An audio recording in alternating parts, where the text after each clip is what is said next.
Assalamualaikum warahmatullahi wabarakatuh. Selamat sore teman-teman semua serta Ibu Mada yang saya hormati. Semoga kami semua selalu dalam perlindungan oleh Allah Subhanahu wa taala. Amin ya rabbal alamin. Baiklah, saya di sini akan menjelaskan sebuah resensi materi yang telah diberikan oleh Ibu Mada. Pancasila sebagai dasar negara Republik Indonesia sebelum disahkan pada tanggal 18 Agustus 1945 oleh PPKI. Nilai-nilainya itu telah ada pada bangsa Indonesia sejak zaman dahulu kala. Nilai-nilai tersebut berupa adat istiadat, kebudayaan, dan juga nilai-nilai religius.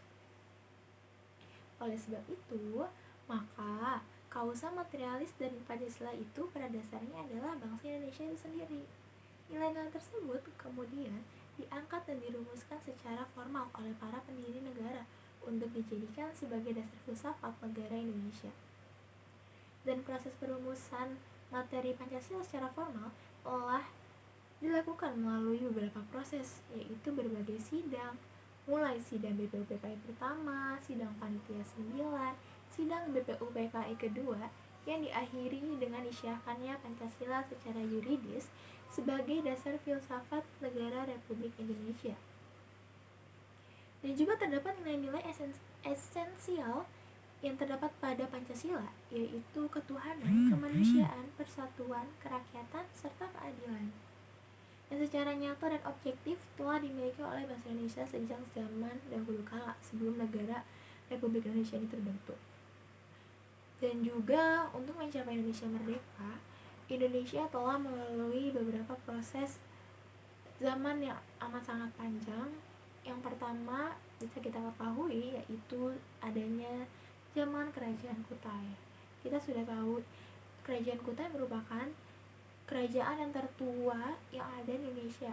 Dia berdiri pada tahun 400 Masehi yang dirajai oleh Mula Warman beserta masyarakatnya kala itu. Dan juga pada saat ia memberi sedekah kepada para Brahmana, dan para Brahmana telah membangun yupa atau yang disebut juga dengan tiang batu yang telah dilakukan sebanyak 7 buah sebagai tanda terima kasih kepada Raja Nirmawan. Hal tersebut menggambarkan bahwa nilai-nilai sosial politik dan nilai ketuhanan sudah ada sejak zaman kerajaan itu. Kemudian bentuk kerajaan dengan agama sebagai tali pengikat kewibawaan raja ini tampak pula dalam kerajaan-kerajaan yang muncul kemudian seperti Kerajaan Sriwijaya di Sumatera dan Kerajaan Majapahit yang berpusat di Jawa. Dan yang kedua ada zaman Sriwijaya. Yang pertama, zaman Sriwijaya di bawah Wangsa Sailendra pada tahun 600 hingga 1400 Masehi dengan mencirikan kedatuan. Sedangkan pada zaman 1293 sampai 1525 itu merupakan keprabun. Kedua tahap tersebut merupakan negara Indonesia lama, dan tahap ketiga yaitu negara kebangsaan modern, yaitu negara Indonesia yang merdeka. Sekarang negara Republik Indonesia diproklamasikan pada tanggal 17 Agustus 1945. Kerajaan Sriwijaya ini muncul sekitar abad ke-7 di Sumatera dengan rajanya yaitu Wangsa Sailendra.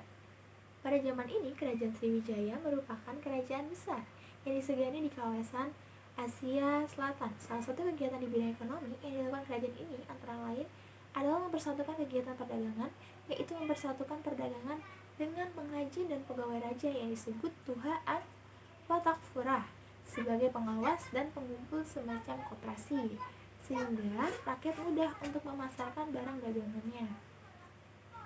Dan juga di bidang agama dan kebudayaan ini juga telah berkembang dengan pendirian Universitas Agama Buddha yang sangat terkenal di negara lain di Asia. Bahkan banyak guru-guru besar yang berdatangan di universitas itu. Salah satunya Dharma Kitri. Di bidang kesejahteraan juga, rakyat bersama dalam suatu negara tercermin dalam ungkapan yang berbunyi Marfuat Vanwa Sriwijaya Sida Yatra Sudika, yang artinya cita-cita negara yang adil dan makmur. Lalu yang ketiga ada zaman kerajaan. Yang ketiga ada zaman kerajaan-kerajaan sebelum Majapahit. Sebelum lahirnya Kerajaan Majapahit di Jawa Tengah dan Jawa Timur, telah muncul beberapa kerajaan secara silih berganti. Di antaranya terdapat kerajaan yang memiliki keterkaitan dengan nilai Pancasila, yaitu Kerajaan Air Langga.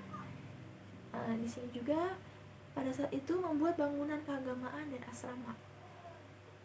Dan dari segi hubungan dagang dan kemanusiaan, menurut prasasti Kalagen Raja Erlangga telah bekerja sama dengan Bengkala, Kola, dan Kampa. Di bidang keagamaan, Raja Erlangga melakukan penggembelengan diri lahir dan batin di hutan.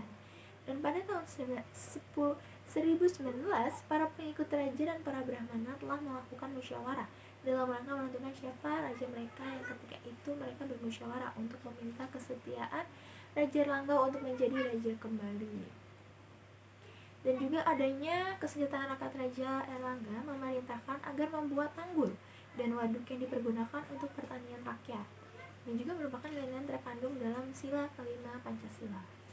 Dan yang keempat ada Kerajaan Majapahit. Kerajaan Majapahit ini berdiri pada tahun 1293 yang telah mencapai keemasannya, yang telah dipimpin oleh Raja Hayam Wuruk dibantu dengan Gajah Mada. Kemudian semasa kejayaannya mereka telah membentang dari Semenanjung Melayu atau yang disebut juga sekarang Malaysia sampai Irian Barat melalui Kalimantan Utara. Terdapat juga nilai-nilai agama. Mereka saling toleransi antara agama Buddha dan Hindu sampai lahirlah agama Islam di wilayah Pasai. Kemudian dari segi persatuan kesatuan dapat dikaji dari Sumpah Palapa yang diucapkan oleh Patih Gajah Mada yang disampaikan dalam sidang Ratu dan Menteri-Menteri, yang berbunyi, "Saya baru akan berhenti berpuasa makan palapa jikalau seluruh Nusantara bertakluk di bawah kekuasaan negara, jikalau Gurun, Seram, Tanjung Haru, Pahang, Dempo, Bali, Sunda, Palembang, dan Tiamasi telah dikalahkan."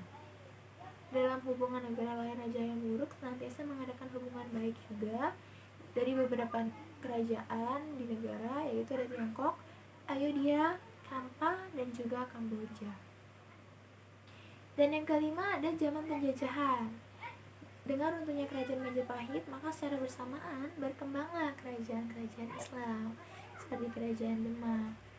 Tetapi pada saat itu mulai berdatangan orang-orang Eropa di Nusantara seperti Portugis. Dan lama-kelamaan Portugis menguasai wilayah Malaka pada tahun 1511. Dan yang keenam ada kebangkitan nasional.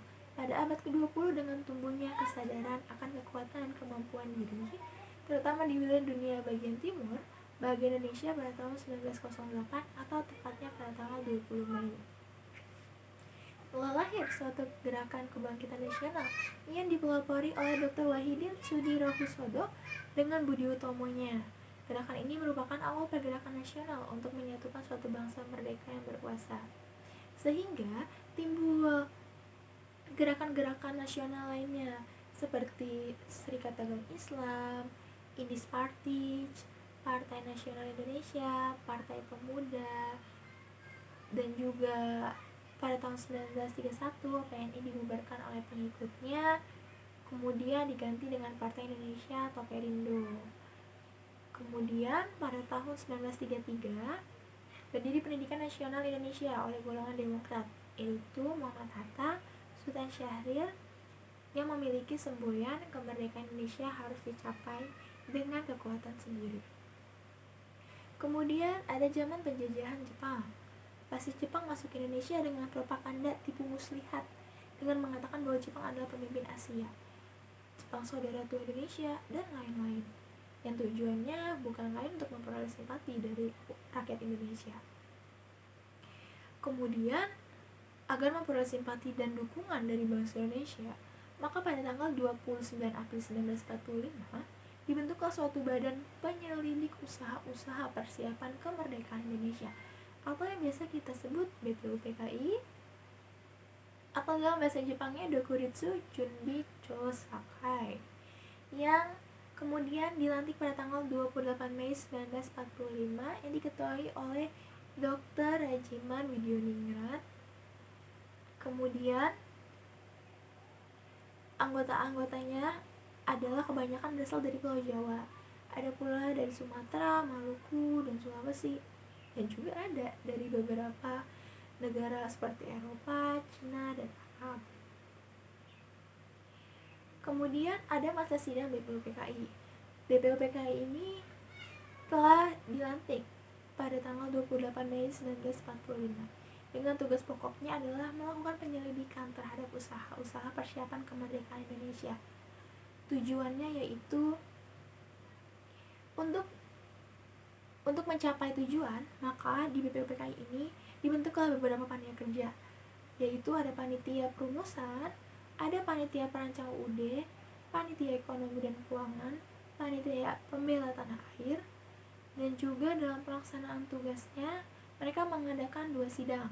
Sidang pertama mereka membahas tentang landasan filosofi, yakni dasar negara Indonesia, yang dilaksanakan pada tanggal 29 Mei sampai 1 Juni 1945. Dan pada sidang kedua berlangsung mulai tanggal 10 Juli 1945 sampai dengan 16 Juli dengan substansi dan inti pembahasannya yaitu membahas UUD Negara Indonesia, Undang-Undang Dasar Negara Republik Indonesia. Masa persidangan pertama yang dilakukan pada 29 Mei 1945, Ketua BPUPKI meminta kepada anggota peserta sidang untuk memberikan masukan-masukan di seputar dasar negara Indonesia ketika sudah merdeka.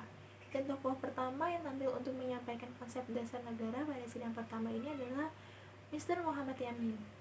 Dalam pidatonya, beliau telah menyampaikan rumusan yang terdiri atas 5 dasar, yaitu peri kebangsaan, peri kemanusiaan, peri ketuhanan, peri kerakyatan, dan juga peri kesejahteraan.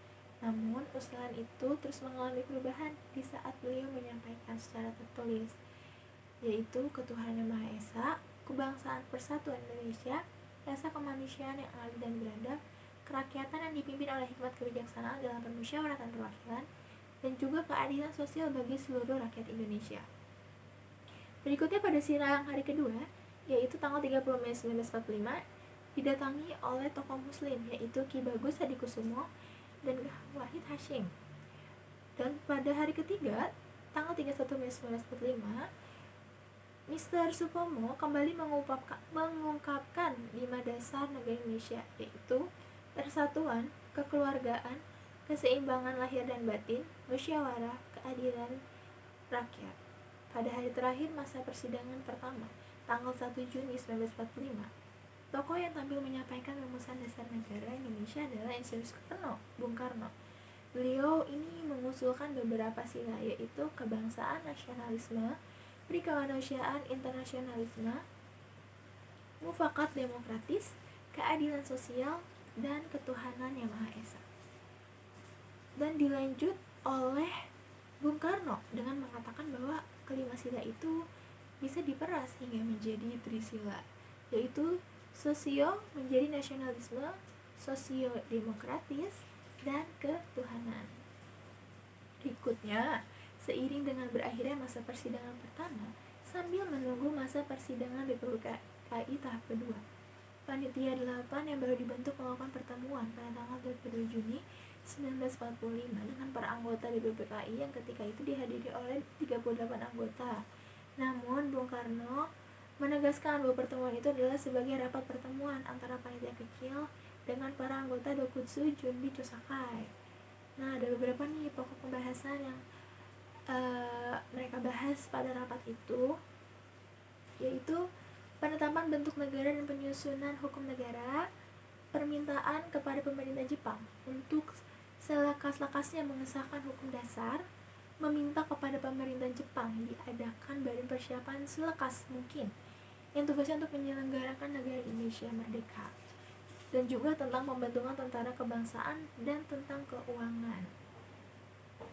Akhirnya, dalam tugasnya, Panitia 9 ini telah berhasil memperoleh hasil rumusan Pancasila, yaitu memiliki 5 sila, diantaranya ketuhanan dengan kewajiban menjalankan syariat Islam bagi pemeluk-pemeluknya, kemanusiaan yang adil beradab, persatuan Indonesia, kerakyatan yang dipimpin oleh hikmat kebijaksanaan dalam bermusyawarah dan perwakilan, dan terakhir yaitu keadilan sosial bagi seluruh rakyat Indonesia. Kemudian pada tanggal 10 sampai 16 Juli 1945, pada persidangan kedua telah dihasilkan Piagam Jakarta atau Gentleman Agreement yang telah dibacakan oleh Bapak Insinyur Soekarno. Dan yang kedua ada masa persidangan kedua. Pada tanggal 14 Juli 1945, Insinyur Soekarno melaporkan hasil kerjasama panitia perancangan Undang-Undang Dasar, yaitu Pernyataan Indonesia Merdeka, pembukaan Undang-Undang Dasar, dan Undang-Undang Dasar bertubuhnya. Akhirnya, sidang BPKI menerima hasil kerja panitia itu. Selanjutnya, setelah berhasil menyelesaikan tugasnya, kemudian BPKI dibubarkan pada tanggal 7 Agustus 1945.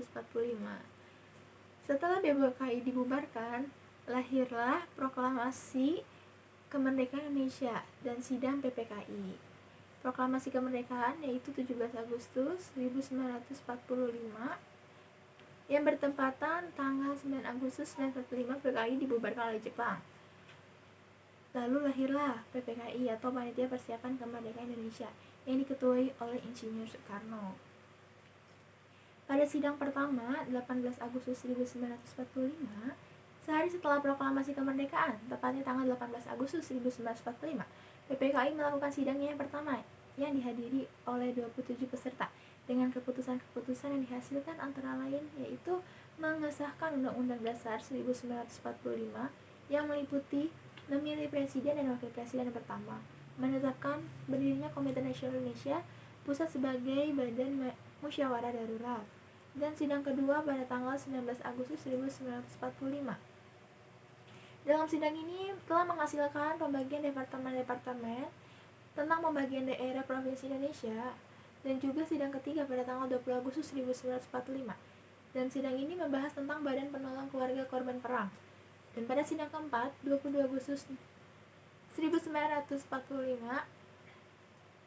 sidang ini dibahas oleh PKI, yaitu pembentukan Komite Nasional, Partai Nasional Indonesia, dan Badan Keamanan Rakyat. Kemudian, kemerdekaan masa setelah proklamasi. Walaupun proklamasi kemerdekaan Indonesia telah dilaksanakan pada tanggal 17 Agustus 1945, namun bangsa Indonesia masih menghadapi problema, yaitu Belanda berupaya ingin kembali berkuasa di Indonesia. Oleh sebab itu, untuk melawan sikap licik dan tuduhan dari Belanda tersebut, maka pemerintah Indonesia mengeluarkan 3 maklumat, yaitu Maklumat Wakil Presiden nomor 10 tanggal 16 Oktober 1945. Yang kedua, Maklumat Pemerintah tanggal 3 November 1945. Yang ketiga, Maklumat Pemerintah tanggal 14 November 1945. Dan kemudian adanya Negara Republik Indonesia Serikat atau RIS yang bertempatan pada tanggal 27 Desember 1949 di Den Haag, Belanda. Pemerintah Indonesia telah menandatangani suatu persetujuan atau yang disebut Mantel Resolusi bersama Ratu Yulaina di Belanda. Kemudian hasil dari KMB itu merupakan pembentukan negara Indonesia Serikat. Akibatnya, semua ketentuan yang berkaitan dengan konstitusi RIS tersebut harus diberlakukan. Adapun sebagian dari isi konstitusinya yaitu Konstitusi RIS menentukan bentuk negara serikat federalis yang mencakup 16 negara bagian yang terdapat pada pasal 1 dan 2. Kemudian ada Konstitusi RIS menentukan sifat pemerintahan berdasarkan atas demokrasi liberal. Lalu dengan berlakunya Mukadimah dan Konstitusi RIS secara tidak langsung telah menghapuskan seluruh jiwa dan semangat. Kemudian ada Negara Kesatuan Republik Indonesia. Atas persetujuan antara RIS dengan negara RI pada tanggal 19 Mei 1950, seluruh negara bagian dalam RIS bersatu ke dalam negara kesatuan dengan berdasarkan konstitusi sementara yang berlaku sejak 17 Agustus 1950. Kemudian ada Dekret 5 Juli 1959. Dekret ini dikeluarkan oleh Bapak Presiden Insinyur Soekarno yang berisikan membubarkan Konstituante, menetapkan berlakunya kembali Undang-Undang Dasar 1945 serta tidak lagi diberlakukannya kembali Undang-Undang 1950, dibentuknya MPRS dan DPAS dalam waktu yang sesingkat-singkatnya. Kemudian ada masa Orde Baru. Masa Orde Baru ini merupakan penyelewengan terhadap Pancasila, merupakan akibat yang telah terjadi penyelewengan terhadap Pancasila dan Undang-Undang 1945, serta berbagai pemberontakan lainnya yang telah dilakukan oleh PKI pada masa Orde Lama. Maka muncullah tuntutan utama seperti pembubaran PKI dan ormas-ormasnya, pembersihan kabinet dari unsur-unsur gerakan G30 SPKI, penurunan harga, dan yang ketiga ada tuntutan yang dikenal dengan Tritura, yaitu 3 tuntunan hati nurani rakyat.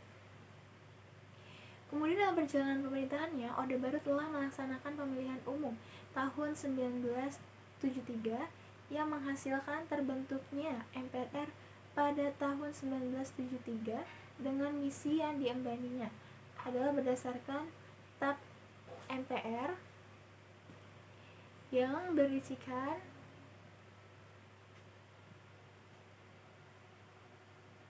yang meliputi melanjutkan pembangunan 5 tahun dan menyusun serta melaksanakan rencana 5 tahun 2 sebagai GBHN, kemudian membina kehidupan masyarakat agar sesuai dengan demokrasi Pancasila. Yang ketiga, melaksanakan politik luar negeri yang bebas dan aktif dengan orientasi pada kepentingan nasional. Lalu ada masa reformasi. Masa reformasi ini suatu gerakan untuk memformat ulang, menata ulang, atau menata kembali hal-hal yang menyimpang untuk dikembalikan pada format atau bentuk semula, sesuai dengan nilai-nilai ideal yang dicita-citakan rakyat. Maka di sisi lain, rakyat juga banyak dikelabui dan berbagai program mengatasnamakan rakyat. Namun dalam realitanya hanya akan menguntungkan para elit ekonomi dan para pejabat semata. Oleh sebab itu, hampir di seluruh tanah air Indonesia banyak pejabat yang melakukan praktek-praktek KKN yang bertujuan untuk kepentingan pribadi semata. Akhirnya, sebagai akibat dari kuatnya tuntutan reformasi tersebut, pada tanggal 21 Mei 1998, Presiden Soeharto mengundurkan diri dan Presiden Habibie kemudian menggantikannya, yang diikuti dengan pembentukan Kabinet Reformasi Pembangunan. Sejak pemerintahan B.J. Habibie, inilah yang mengantarkan rakyat Indonesia untuk melakukan reformasi secara menyeluruh.